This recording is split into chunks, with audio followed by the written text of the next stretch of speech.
via Mookie Alexander of bloody elbow. Fight night weight for the Spence Porter fight. Sean Porter weighed 165.6 pounds. Errol Spence, surprisingly, though, weighed less than him on fight night, 162.2 pounds. Both men exceeded the California State Athletic Commission's new rule of a 10% body weight percentage rule. So if you cut more than 10% of your body weight, that is technically against the rules. And you get, I believe, a warning in your first time. And if you do it again, you're technically not allowed to fight in that division in that state anymore. Oh. I want to say. Wow. Yeah, that's what they've been trying to do. I don't know if I have those particulars right on when those things happen. Maybe it's 2 warnings, I forget.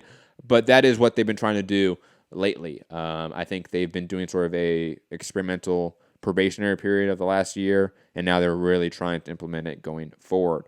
But digressing, Fu, thoughts on the fight night weights of both men, and on top of that, them exceeding the new ruling of the California State Athletic Commission, and on top of that, your opinion about the ruling of the new rule, I should say, of CSAC.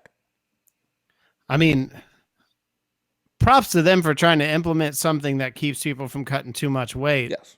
But you have to back it up. Like, if you're going to have this rule, it doesn't matter if it's Porter or Spence or Canelo or whoever. See, if they miss it, there's got to be repercussions, like something has to happen, or nobody will give a shit, right? Or it'll become another thing where it's like, oh, you tested positive for drugs, but you get a 6-month ban because you're super popular. The other guy who's not popular gets a 4-year ban. So if it's something like that, then it's just another thing where we're just going to be like, oh, it's the fucking mafias. We knew that both of these guys were, dude, Porter looks fucking massive, like he's just a big dude. And everyone knows Spence blows up, and he's sitting there saying like, I'm guessing. So was he saying on his tweet that he would be like 160 plus on fight night and then gain another 20 to 25 pounds after the fight? So he's coming down from like... No. I don't know.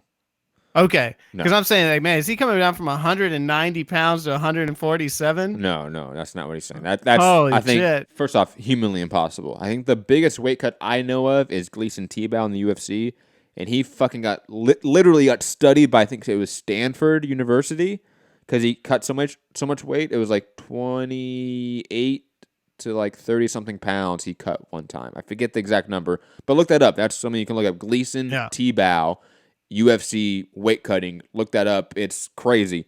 But the guy was like cutting from like 180 something to 155. Insane weight cut. But digressing from it, clearly, I think Spence was talking about that in terms of, hey, I was 165 plus starting my camp, my 8-week camp. Usually I cut a little bit of weight before I get there. Usually I'm, let's say, 15 pounds over, when I start the 8-week camp. That's, I think, sort of what he's alluding to. Gotcha. To be honest. But digressing, yeah, both guys cutting a ton of weight and definitely could probably move up to 154. That's without question. Let's be honest. And on top of that, I am curious to see some of these numbers for some of those guys at junior middleweight, because those guys are fucking gigantic. Like Danny Jacobs fighting at 160 and coming in probably like 180 something pounds on fight night almost every time. Yeah. Yes. It's insane. Good times.